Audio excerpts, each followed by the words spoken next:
Today we're going to talk about property taxes and specifically the difference between living in Allegheny County here locally or in one of our surrounding counties in southwestern Pennsylvania. My disclaimer is that if you don't live in this area, some of these numbers and stuff maybe might not make as much sense. So this is a little more specific to our market here in the Southwest PA area.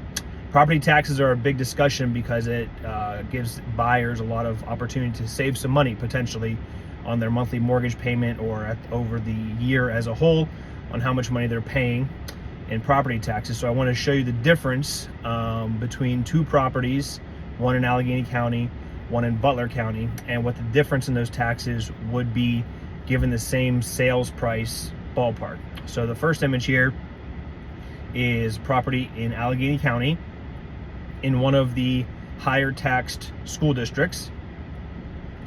And you'll see the property taxes are about $5,000.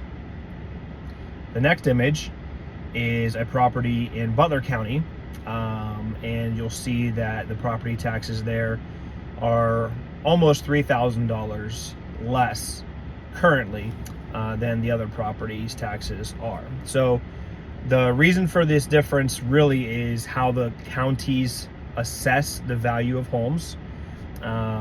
And that's a whole archaic system that we could talk about for a long time.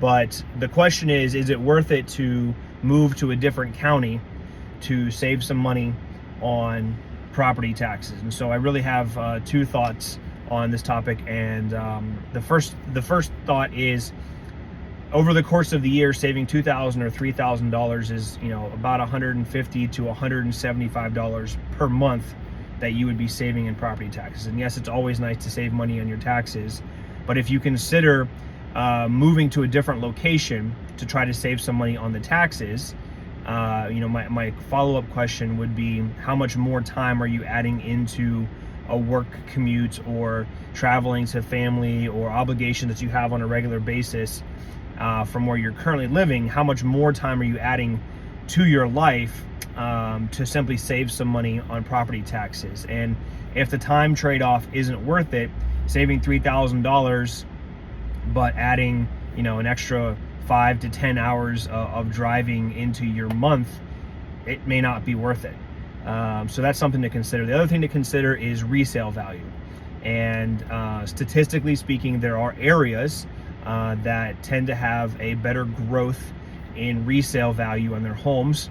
And that's in general, that's pretty much everywhere nationwide. But in our market here, there are areas that do well faster than other areas when it comes to resale value. So that's something else that you should also take into consideration when we're talking about the property values. I might be saving some money every single year, but if I can't sell my house for as much aggressively down the road, is it worth it to save that little bit of money? So I hope it helps. We always are happy to answer questions about all this kind of stuff. Property taxes can be a little bit tricky. So we'll see you guys next time.